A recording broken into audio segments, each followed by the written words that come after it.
I think that one really has to look at all lifestyle things, everything you do, how you eat, how you function in the world. And then there's another thing that Bobby actually introduced me to, which really changed my life, and it actually exists. It was born out of Arizona. It's called brain state technology. And check it out. It's in Phoenix. You'd blow your mind, no pun intended. It helps. it helps everybody from PTSD, depression. Me, 9 concussions where I was out, didn't know where I was. It gets rid of trauma to the brain, mental, amazing. Emotional, and physical trauma to the brain. It balances the hemispheres of the brain through sound. So it plays back into your own brain, the sound of your brain. So your brain hears itself in real time and then creates balance by hearing itself. So it's not neurofeedback or biofeedback. You're not telling the brain to do something. The brain's going, oh, wait a second, this doesn't sound right. I need to be in balance, and that balance is called allostasis, which is balance through movement, through change. But anyway, that was one of the key things. I think that it would be something powerful to look into as well as lifestyle, as well as finding, the right person for him to talk to and get proper, therapy, talking about it.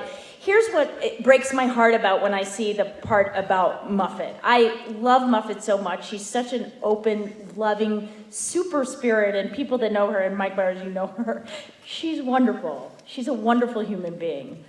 But my parents didn't understand anything about this illness. They didn't understand that she needed help. She needed to talk to somebody. They just didn't understand. It wasn't their generation. It was like if you had mental illness in your family, you didn't talk about it. It was, you swept it under the carpet. And when my sister was young, she was sent away to institutions all the time, and I was told she was going off to school. I didn't ever know. I knew that she was odd, but I thought she was kind of wonderful and fabulous. She was kind of amazing. But the thing that I'm trying to say is, as much help as a person can get, that's what they need. And they need to be spoken to, and they need to be heard. One of the most terrifying and horrible things about this disease is that people feel isolated. And they feel like they're alone in a disease, that they can't function. Because when they're in it, and when you're in, like what I call the dark night of the soul, you can't see out of it. You actually think the world is better off without you. So this idea that, somebody committing suicide is doing a selfish act, they actually think they're doing you a favor, So it's about understanding and having those people be able to talk. But we believe, like I was just saying, that it's everything that you do. It's lifestyle, it's how you eat, it's how you move into the world, it's everything. Because we have to take responsibility for our health and wellness, and that means we have to take responsibility for everything that we do. And I guess that also, too, I wanted to talk about something that's very important to me. My son's half-brother committed suicide. And we were at home, and his dad called, and he called up and he said, "Come right over, Evan is dead." So we went over, and the window was open, and he had really wanted to die, and so he jumped head first out of a 3rd floor building. And Nick and I, who is my son, they all went to the hospital, and he and I were sitting there, and I hit the computer key, and up came a suicide note, and that note had 6 reasons to live and 6 reasons to die. And we just looked at it, and Nick looked at it, and he said, "If I only knew." And I mean, the 6 reasons to live were so much more compelling than the 6 reasons to die. I mean, the 6 reasons to live is, I'll be something, I can sing, I can make movies, I can do things. The reasons to die is, nobody will miss me, nobody will care if I'm gone, I'm just a burden to everybody, nobody likes me. And now my son is a resident at St. Luke's Roosevelt doing psychiatry for children and adolescents. So.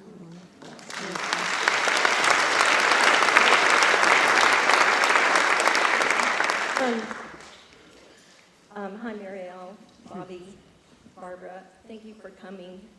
When I reviewed your film, I was working on the computer, I was doing my financial stuff, and I was watching your film at the same time. And you made a comment about your sister, and it was really amazing because it struck me that it was very honest. I mean, that you really said that you hated your sister in a sense, and I know how hard that was for you to say that.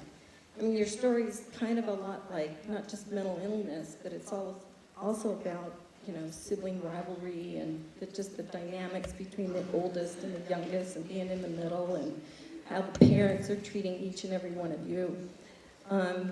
But at that point, I thought, you know what, I'm going to take a long shot and I'm going to see if Michael Myers, my friend over here, knows you. And it would be really nice for you to come and share your story with everyone. So thank you. Now I got one more thing. I love the way you ended this film because you're on a cliff, high up on a mountain somewhere, looking at the sunset, and you pick up your dog and you wrap the dog inside you. And at the end of the day, my husband and I, Bob, we're dog lovers. And at the end of the day, he is our biggest healer. He is the joy of our life.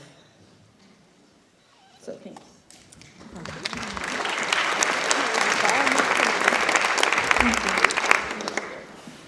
Apropos of that last comment, I was going to mention the ending of it, how you structured that. And I wondered if it was your intention as a metaphor to have the other hand reach down and help you up the rope, and that people in need also need somebody who's going to help them with a hand or many hands. I always feel there are many hands out there, and you have to make a choice to which way to go to help yourself and solve the challenge. So I wondered how the impact of that ending, I thought was really good, very strong and healthy.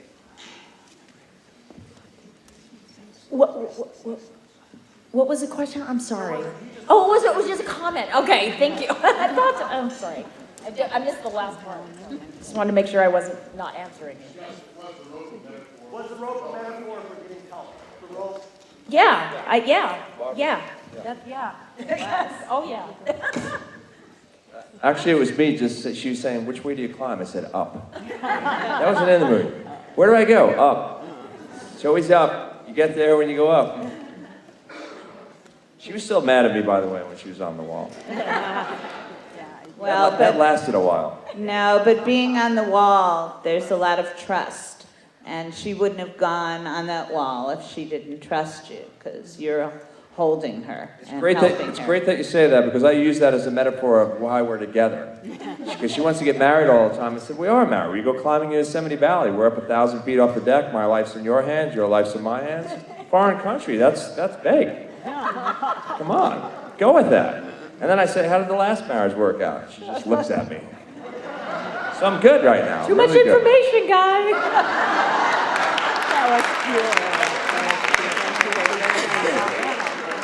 Don't make a bad choice.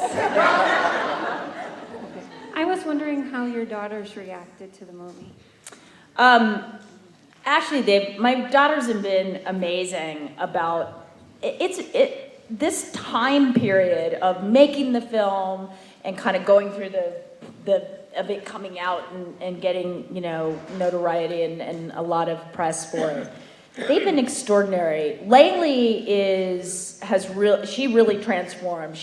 And you can see that in the film. She transforms and she continues to be herself, her own self. And my daughter Dree, as well, is so much more blossom than, you know. That's now, you know, in the life of she's now 26. In the life of an early 20-year-old, you know, your life changes rapidly in 2 to 4 years, and it's really been that long of time that's gone by, and both of them are just solidly themselves. And I was saying this morning, you know, what's so wonderful about understanding where you come from. There's always somebody in your family that decides, okay, the buck stops here. I don't want to do this anymore. I don't want the rest of my family to have to suffer this. I don't want them to have to do my family's stuff. And what's been wonderful about this, and thank you, Barbara, for facilitating it, is that the healing of this film, healing me, and me understanding that I am my own healer, teacher, whatever, is that I don't feel like I've handed over a big bunch of awful suitcases full of problems to my daughters. I feel like, they may have bad days in their life, but they're gonna have their own bad days. They're not gonna be my bad days. So that's a wonderful gift. Well put. We've got time for one last comment. My comment is that you're very fortunate to have found that young man on your left. I agree with you. Thank you for that. That's a first. All it takes is one. All it takes is one. You ganged up on me in the whole film. You guys have to know that. Okay, since we went down that road, how did the two of you meet? And how long have you been together? Believe it or not, we met on a hike. I was dating a yoga instructor. Yeah, and they were friends, and the yoga instructor said to me, after dating her for only 2 weeks, you have to meet Muriel Hemingway, because you guys are so much alike. And I'm like, okay, but aren't we dating? And she's like, yeah, I want to introduce you to my friends. You guys talk about the same thing, you do the same thing, you eat the same food, you do this, you do... I was like, okay, so the next day we went on a hike with Muriel and her dog, and when I got out of the truck and she got out of her car, we looked at each other and we knew there was a problem. And we basically, I dated this girl for maybe another, couple weeks. We did not get along at all, and a couple months later, Muriel and I started to hang out together, and we've basically been inseparable ever since. We have an ongoing joke that I spend more time with her than I do with myself. Oh, how wonderful. I guess you should keep him. Should she keep him?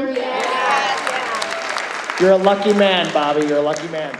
We would like to present Muriel with a Lifetime Achievement Award, but it's a different Lifetime Achievement Award. We actually consider her a person of influence. And not just because of what you've seen today in this movie, in this film, but also because of how she sets an example on how she lives and what she and Bobby have created with the healthy living and her healthy living in the way she's chosen to live her life in a healthy mental state as well.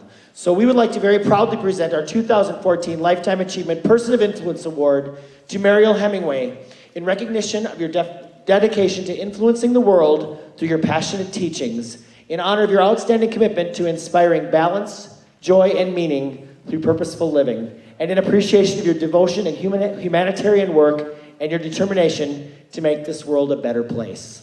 Muriel Hemingway.